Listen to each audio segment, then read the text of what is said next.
안녕하세요. 세정입니다. 제가 오늘은 언어적인 한계를 벗어나는 것에 대해서 이야기하겠습니다. 언어적인 한계를 벗어난다는 것은 자기 내면을 성찰할 때, 그리고 자기의 잡념을 내려놓는 과정에서도 필요하고요. 다른 사람과 대화하고 공감하는 과정에서도 필요합니다. 우리가 세상을 인식함에 있어서 언어가 가장 기본이 됩니다. 언어가 없었다면 인간 세상에 이런 문명이 발달하지 않았을 거예요. 언어가 없이는 우리가 섬세한 사고 자체가 힘들어집니다.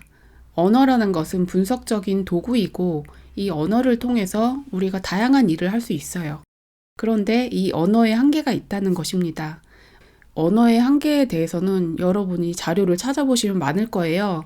그냥 제가 생각나는 거를 간단하게 말씀드리자면 언어의 한계는 첫 번째로 언어화가 되는 과정에서 의미의 탈락이 발생합니다. 사람이 자기 주변의 세상을 인식하는 감각, 느낌, 생각 이런 것들의 다양한 정보들 중에서 그 중에 일부분만을 언어적으로 표현하는 것입니다. 이 과정에서 선택과 탈락이 일어나죠.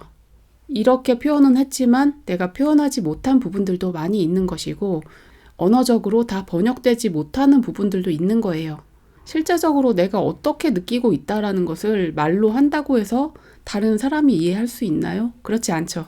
우리는 진짜 그 사람이 되지 않는 이상 실제로 이해하기는 힘들어요. 그냥 말만 듣고 그런가 보다 하고 나의 경험을 미루어서 추측을 할 뿐이지 우리는 실제로는 다른 사람의 입장을 이해할 수는 없습니다. 언어로는 우리의 인식을 모두 담아서 표현할 수 없고 일부분만 나타낼 수 있다고 했어요. 그래서 여기서 나타나는 문제가 있는데 우리는 언어를 보고서 그 언어를 믿어버리죠. 그런데 그 뒤에는 또 다른 것들이 있단 말이죠. 말은 그냥 말일 뿐인데 우리는 그 진실을 믿는 게 아니고 말을 믿어버려요. 여기서 가장 큰 오류가 발생합니다. 사람들이 뉴스에서, 미디어에서 이렇다더라 하는 말을 들으면 그렇구나 하고 그것이 맞는 말이라고 생각을 해요. 그런데 실제로는 그렇지 않거든요. 수학에서 어떤 명제가 참일 수도 있고 거짓일 수도 있다고 하잖아요. 1 플러스 2는 3이다. 이것은 참이고 A 플러스 1은 3보다 작다. 이것은 참일 수도 있고 거짓일 수도 있고 수학과 마찬가지로 어떤 문장이든지 어떤 언어적 표현이든지 그것은 현실에서 참일 수도 있고 거짓일 수도 있습니다. 그리고 보는 사람의 입장에 따라서 참이라고 판단할 수도 있고 그렇지 않을 수도 있죠. 그런데 우리는 언어를 보았을 때 진실을 보지 않고 언어에 얽매이는 습성이 있다는 것입니다. 누군가가 기분 나쁜 말을 했을 때 그 말 자체는 진실이 아닙니다. 너는 참 형편없는 사람이야 이렇게 말했다고 치면 그것은 그 사람의 어떤 이유가 있어서 자기 감정 표현을 한 것이지 그 문장 자체가 진실이라고 볼 수는 없는 거죠. 그런데 우리는 그 말 자체에 얽매여서 괴로워하는 거죠. 그리고 남들이 하는 말에 휘둘려서 내가 남들에게 어떻게 평가받는지에 얽매여서 또 잘 보이려고 노력하게 됩니다. 뉴스를 보았을 때 그것은 진실이 아닌데 나도 모르게 진실이라고 믿어버릴 수 있고 또 누군가가 나에게 다른 사람이 험담을 했을 때 그것이 진실인지 아닌지도 생각하지도 않고 그냥 믿어버릴 수도 있죠. 뉴스에서 말해주는 정보, 다른 사람이 말해주는 정보, 이렇다더라, 카더라 하는 얘기들 그게 진실인지 아닌지 나는 모르는 거예요. 내가 두 눈으로 본 게 아니잖아요. 심지어는 내가 아는 얘기라고 하더라도 내가 잘못 판단했을 수도 있어요. 그래서 우리는 항상 이렇다더라 하는 주장이라든지 얘기에 대해서 의심해 봐야 합니다. 그게 정말 진실인가? 그것은 누구 입장에서 그렇게 얘기한 것인가? 어떤 목적으로 그런 말을 하고 있는가? 다른 사람들이 말해주는 정보에 대해서도 언어에 얽매여서는 안 되는 것이고요. 그리고 자기 자신을 성찰할 때도 마찬가지입니다. 우리 자신이 머릿속에서 자꾸 결론을 내리고 언어화시키려고 합니다. 머릿속에서 끊임없이 중얼중얼 거리고 있어요. 저 사람은 좋은 사람인 것 같아. 저 사람은 뭐가 문제가 있는 것 같아. 저 사람은 나에 대해서 어떻게 생각하고 있지? 우리가 머릿속에서 왜 계속 언어적인 판단을 하고 있을까요? 두려움 때문입니다. 우리 인간이라는 것은 자기 입장에서 나를 방어하고 지키기 위해서 끊임없이 바깥 세상에 대해서 대응하는 구조를 가지고 있어요. 우리가 원시 시대에 사냥을 할 때도 주변의 사물을 보면서 항상 대응을 해야 되잖아요. 지금 시대에는 주변에 맹수는 없지만 무서운 자연에 대응하는 방식처럼 이렇게 주변 상황과 사람들에 대해서 감정적으로 방어하고 대응하는 이런 체계가 발달되어 있는 것입니다. 그래서 머릿속으로 계속 불안해하고 판단을 내리는 거죠. 바깥의 정보에 대해서도 그 말에 집착해서 더 이상 알아보려고 하지 않죠. 누가 저기 음식점이 맛이 없다더라 그러면 가보지도 않고 그냥 맛이 없나 보다 하고 안 가요. 내가 가서 확인한 게 아닌데 저 사람 뭐가 문제가 있다더라 그러면 내가 알아본 것도 아닌데 그 사람을 멀리하고, 남이 말하는 것이 진실이 아닐 수도 있거든요. 마찬가지로 내 머릿속에서 중얼거리는 생각도 그래요. 자기 머릿속에서 이것은 좋고 이것은 나쁘다라고 결론을 내려버리면 그것을 믿어버리는 경향이 있습니다. 그것이 진실인지는 확인하려고 하지 않아요. 거기서 오류에 빠지는 것입니다. 언어적인 결론을 내려버리면 내가 그 말을 믿어버리고 더 이상의 진실을 보려고 하지 않는 거죠. 다른 사람을 이해하고 나를 이해하고 세상을 이해하고 이런 진실에 다가가지 못하는 이유가 쉽게 판단을 내려버리고 그냥 믿어버리기 때문입니다. 언어적인 판단을 믿어버릴 것이 아니고 그 뒤에 있는 진실을 보려는 노력이 필요합니다. 글이나 말로 표현된 언어적인 정보를 텍스트라고 하고 그 뒤에 숨겨져 있는 다양한 내용들을 컨텍스트, 문맥이라고 합니다. 우리가 텍스트에 집착하면 컨텍스트를 보지 못하는 거예요. 누군가가 나에게 기분 나쁜 말을 했을 때 그 문장 자체만 들여다본다면 그 사람이 문제 있는 사람이고 나쁜 사람이고 이렇게 여겨지는데요. 저 사람이 왜 그럴까? 이것을 들여다본다면 저 사람이 지금 뭔가 힘든 상황에 있나 보다, 이게 들여다 보일 수도 있거든요. 사람들이 겉으로 하는 말과 실제 그 사람의 마음이 일치하지 않는 경우도 많이 있죠. 그것은 자세히 그 사람의 표정을 살피거나 눈을 들여다 보이면 보입니다. 겉으로는 정말 부드럽게 말을 잘하고 입에서 꿀이 떨어지는데 실제로는 아무런 행동이 없는 사람도 있고, 겉으로는 말이 없지만 실제로는 잘 챙겨주고 도와주는 사람도 있고, 그래서 그 말만 놓고 믿어서는 안 되고 그 사람이 보여주는 행동을 봐야 되는 거죠. 자기 자신에 대해서 성찰할 때도 그렇습니다. 나는 새해가 됐으니까 이런 것들을 할 거야 라고 얘기하지만 작심삼일이 돼버리죠. 그 말 자체가 중요한 게 아니죠. 실제로 내가 어떤 마음을 내고 실제로 실행하는가가 중요한데, 나는 이제 운동 열심히 해서 살 빼고 건강해질 거야. 남들에게 다 말하고 다니는데 실행은 안 되죠. 말로 하는 순간 그 텍스트 자체에 집중하면서 내가 이미 다 이걸 이룬 것처럼 착각을 하는 거예요. 말에 집중하다 보니까 실제로 내가 그것을 하려는 의지와 노력에 집중이 안 되는 것입니다. 자기 자신에 대해서 막 설명을 많이 하고 나는 이런 사람이야 이렇게 포장을 잘하는 사람 치고 실제로 그 사람이 뭔가를 잘 이루어내는 경우는 많지 않죠. 정말 무언가를 이루는 사람들은 남한테 떠벌리지 않고 그냥 하는 거잖아요. 남에게 나에 대해서 드러내고 말을 많이 한다는 것은 언어에 집착한다는 것입니다. 언어가 아니고 실상, 실제를 봐야 하는 거죠. 남에게 보여지는 내 모습에 신경 쓸 것이 아니고 진짜 있는 그대로의 내 모습에 집중해야 하는 것입니다. 언어에 집착하지 않고 그 뒤에 있는 진실을 보기 위해서는 여러 가지 방법이 있을 텐데요. 첫 번째로는 가급적 말을 줄이는 것이 도움이 됩니다. 말을 할 때 2번, 3번 생각하라는 말이 있잖아요. 우리가 뭔가 걸러지지 않은 말을 계속 하다 보면 거기서 잘못된 얘기들이 나오고 실수가 일어나죠. 자기 자신의 생각에 대해서도 자꾸 잡념을 많이 일으키다 보면 내가 그 생각을 다 믿어버리고 잘못된 생각을 믿으니까 더 안 좋은 감정에 빠져버리고 이런 악순환이 일어납니다.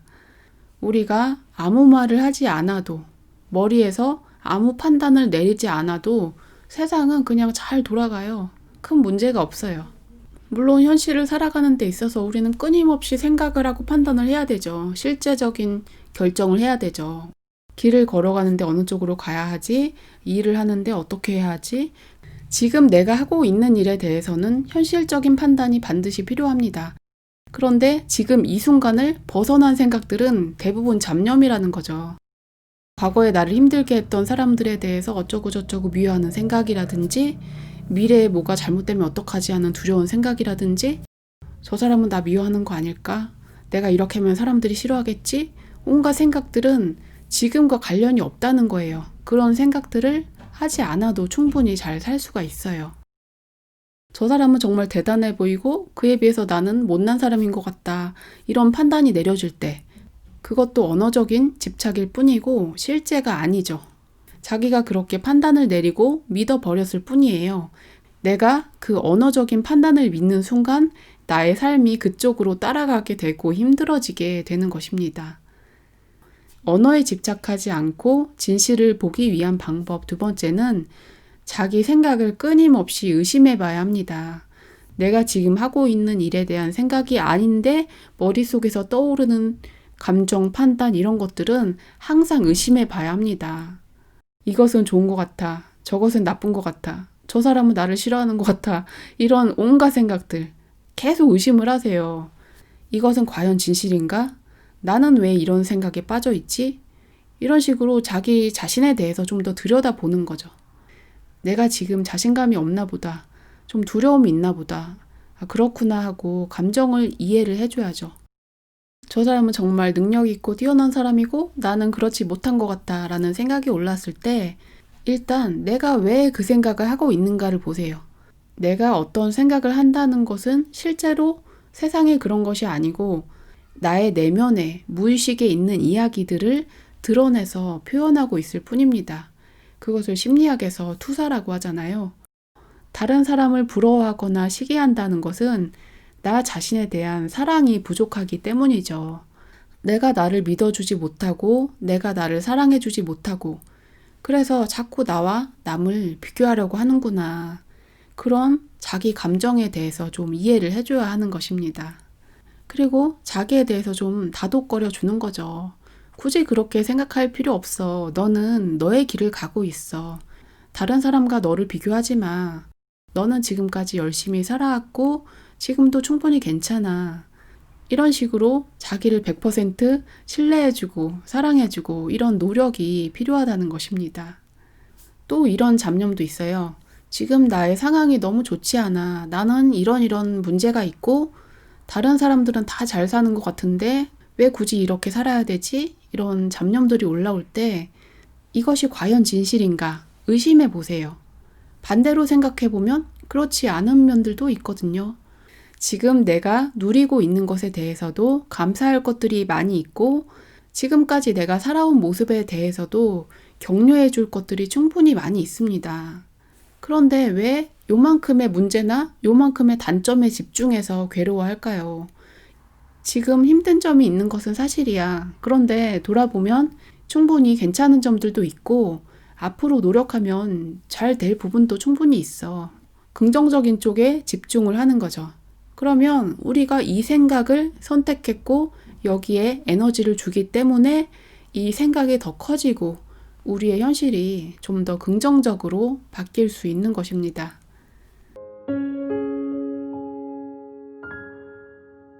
언어에 집착하지 않고 진실을 보기 위한 방법 세 번째는 나의 입장을 떠나서 다른 사람의 입장이라든지 다양한 입장에서 보려고 노력을 해보는 것입니다. 우리가 현재 인격, 에고를 가진 상태에서는 굉장히 힘든 일인데요. 우리가 영화를 본다든지 소설책을 읽을 때는 내가 그 주인공이 된 것처럼 몰입해서 감정이입을 해서 느끼게 됩니다. 주인공이 힘든 상황에 빠지면 나도 뭔가 비슷한 감정이 일어나게 되고 주인공이 기쁜 상황에서는 나도 기쁜 마음이 일어나고 이렇게 감정적인 동조가 일어나죠. 그런데 이 현실에서는 이게 나라는 관념이 너무 강하다 보니까 그런 공감이 잘 일어나지 않습니다.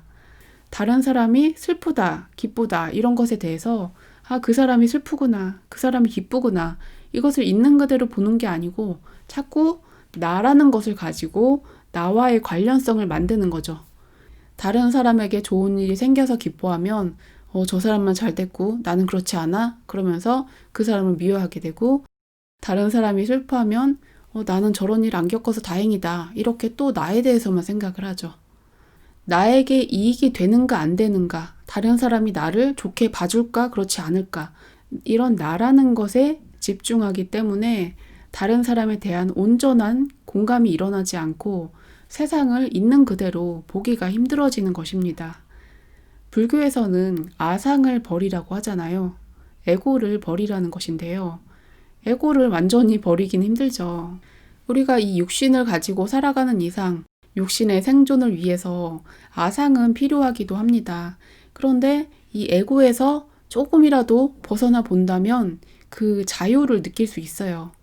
여기에 묶여져 있어서 있는 그대로의 진실을 얼마나 보지 못했는지, 다른 사람들에게 또 세상에 대해서 공감하지 못했는지, 내가 보이지 못했던 진실들이 보이게 되거든요. 저는 그런 것들을 언제 느꼈냐면 꿈속에서 좀 느꼈어요. 명상 상태에서 누군가의 감정을 이해하려고 들여다본다든지, 자각몽 상태에서 누군가의 무의식을 들여다본다든지, 그런 상태에서는 나라는 것을 벗어나서 실제적으로 그 사람의 의식에서 세상을 바라보게 되거든요.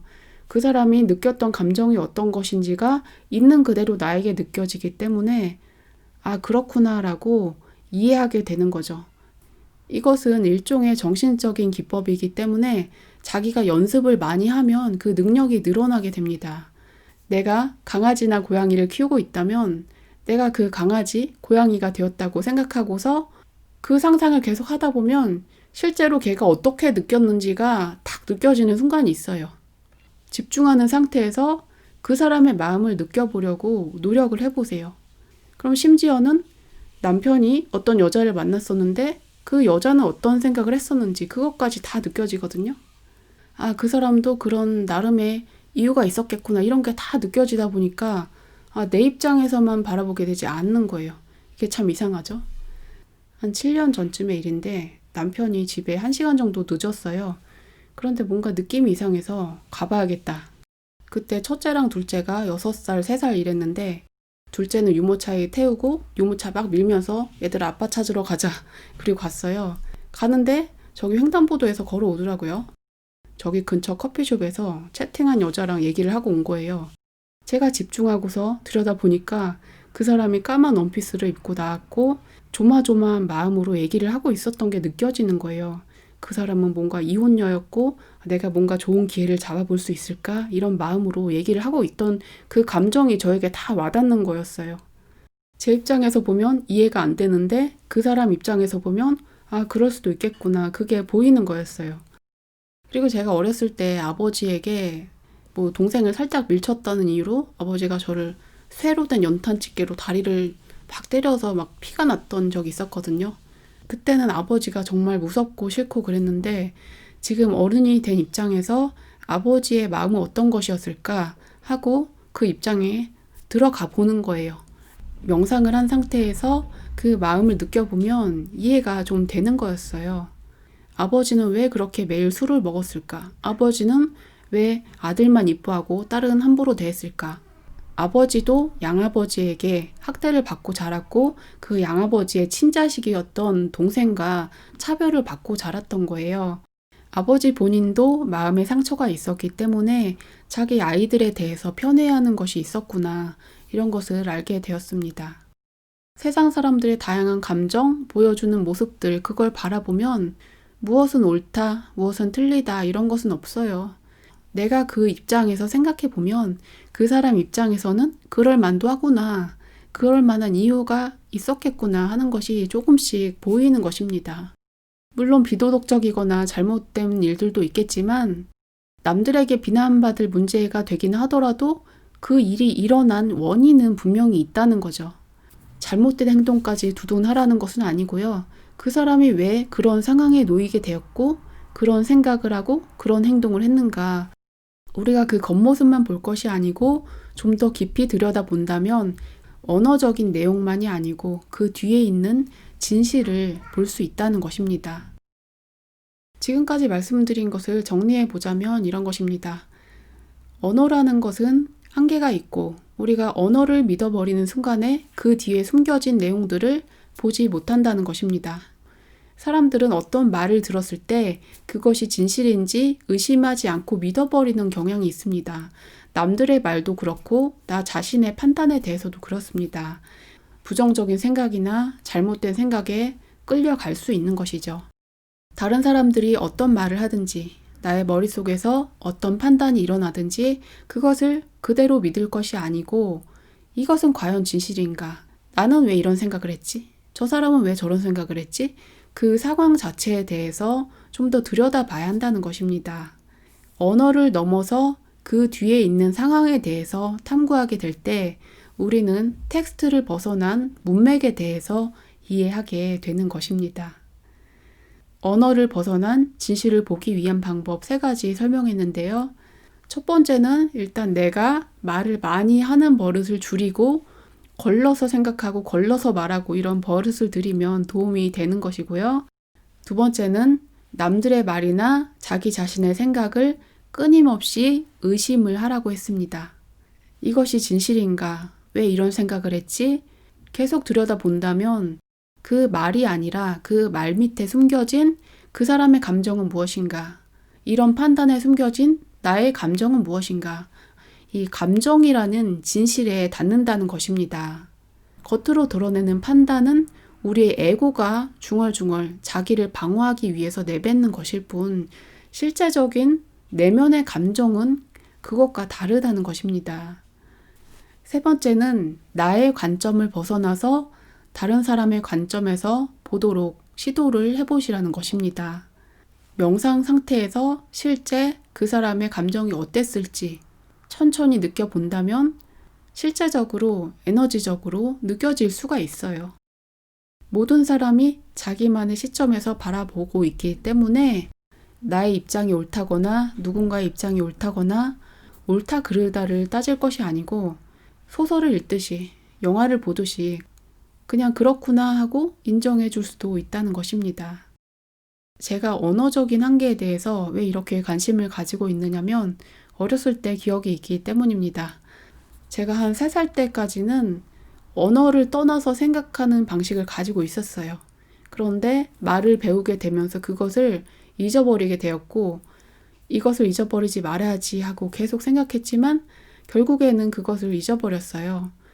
머릿속에 이 언어적인 시스템이 너무 확고하다 보니까 그 어렸을 때의 기억이 어렴풋하게는 있는데 아직도 그때의 생각하고 인식하던 시스템을 재현하지 못하고 있습니다.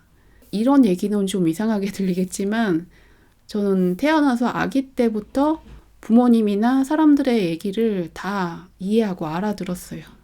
아주 생생하게 기억나는 것은 제가 엄마 등에 엎여 있었는데 길 가다 어떤 아줌마가 아기 몇 개월이에요? 이렇게 물어봤고 와서 막 저를 만져주면서 예뻐하더라고요.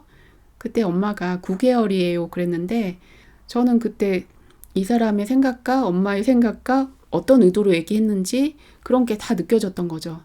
이 아주머니에 대해서 왜 친한 척하지? 내가 애기로 보이나? 내가 우습나? 막 이런 느낌까지 들었어요. 그때 이전에도 다 얘기를 알아듣고 다 생각을 했었는데 그때 말은 별로 못했어요. 뭐 엄마, 아빠 이런 말밖에 못했던 거죠. 말로는 표현을 못했는데 여러 가지 것들을 다 이해하고 생각을 다 하고 있었던 거예요. 저는 그때의 기억이 있기 때문에 어린 아이들에 대해서 무시하지 않아요.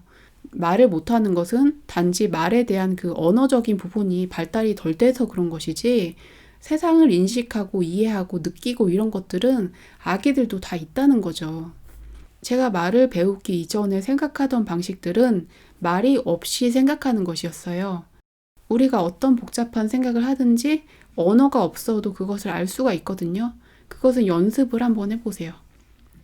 나는 사과를 좋아한다. 그러면 그 문장을 빼고 그 느낌을 기억해 보세요. 나는 내일 아침에 일어나서 산책을 할 것이다. 이 문장을 빼고서 그 내용을 느껴보세요. 이것을 연습을 많이 해보시면 여러 가지로 다 도움이 됩니다. 자기의 마음을 좀 더 섬세하게 들여다볼 수 있고 다른 사람에 대해서 공감할 수 있고 영적인 존재와 소통한다든지 우주에서 영감을 끌어온다든지 이런 것들도 언어를 떠나서 비언어적인 수준에서 일어나는 것입니다. 언어를 내려놓고 비언어적으로 느껴보려는 노력을 꾸준히 해보시면 여러분의 이런 공감 능력과 채널링 능력, 그리고 영감이 발달하게 될 것입니다. 저는 이게 정말 중요하고 우리가 조금이라도 이해한다면 인생을 살아가는데 큰 도움이 될 수 있다고 생각하는데 말로 표현하기가 굉장히 힘드네요. 제가 말씀드린 내용 참고하셔서 언어적인 한계를 떠나서 세상을 인식하고 공감하는 능력을 발달시켜 보시기를 바랍니다. 도움이 되셨다면 구독과 좋아요 해주시고요. 시청해 주셔서 감사합니다.